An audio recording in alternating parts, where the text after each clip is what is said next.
Coach Miller, and welcome to All Marine Fighter, our Aftermath edition with the Mario Barrios and the Yordenis Ugas fight. I'm a little late on this one. That being said, I gotta say that on the Canelo Alvarez fight card, this is actually a very good fight.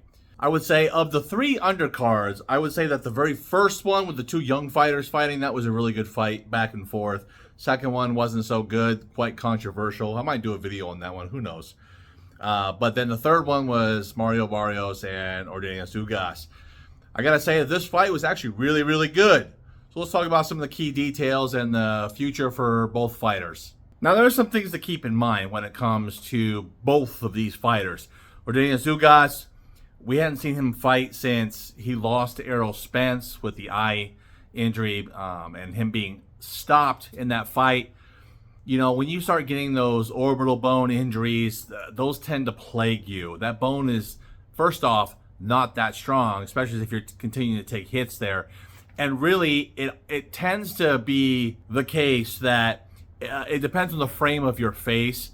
Like, if you don't have a big brow or that type of thing, sometimes if your face is a little flattened around the eyes and that type of thing, and you sustain multiple shots, it's just more blow on that area. And so those injuries can tend to happen a little bit more. Though that's not always the case, but, you know, body frame does matter. But either way, Yordenis Ugas has had an amazing career. And so I really think that now's the time, after his eye obviously having an issue in this fight as well with Mario Barrios, he needs to stop for his family. He's got a wife, kids, that type of thing. He's got to stop. He needs to retire for his own sake, you know. But speaking of Mario Barrios, I remember watching him fight for the first time with Gervonta Davis. Him being way bigger than Gervonta Davis, and Davis basically putting him down and out with body shots. Now, don't get me wrong, Tank Davis is a tank for a reason. He's got heavy hands, and he's a heavy hitter. But at the same time, though, the past few fights that I've seen Barrios fight, to include this one, Barrios doesn't have the stopping power that he should have at his division. He throws, you know, punches and bunches, which is okay. That's fine. He's an entertaining fighter. He throws a lot of punches, but he kind of reminds me of a heavier Leo Santa Cruz.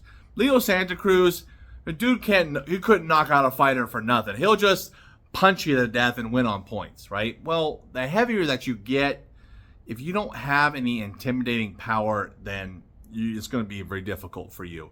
So especially in the weight class, now that he's bumped up a weight class, I think he's now at the 147. Like, look, there ain't no way in the world that he's going to beat Terrence Crawford, or even in a fight in Errol Spence. Errol Spence will destroy him, okay? I think that ultimately he probably needs to work on his snap, get a little stronger with his punches, because he's going to have a very short tenure at 147. He might as well just go back down and wait. It just is what it is. That being said, the fight itself was pretty good. It was back and forth. Mario Barrios was throwing punches left and right, just bam, bam, bam, bam. So was Ugas. Ugas did pretty well. I gotta say, it's just the sustaining of those punches to his eye. And like I said, not everybody is the same. We're all shaped physically different and that type of thing. And I think that for Ugas, after that initial injury, especially with Spence, that's going to be a continual problem, and he can run the risk of permanent eye damage. So, you know what? You know, I hope Ugas retires.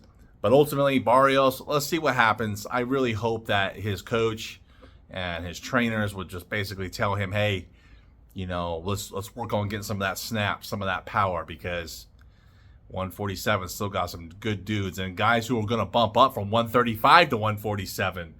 I just don't see Barrios taking out some of the guys at 135 either, which I think is part of the reason why he bumped up anyways. So that being said, it was still an entertaining fight, but that's about that. As far as the future of the fighters, I just don't know about either one of them. So from here, hey, either way, great fight on the Canelo card. If you like these videos, go and click that like button. And of course, if you saw the fight, make a comment down below, and I'll be sure to try to make a comment in response to every comment down below. So, and you know how YouTube works. Click that like button, that subscribe button, and make a comment, because that's how the video grows and spreads out. We have a good time talking about boxing. Until next time, stay motivated.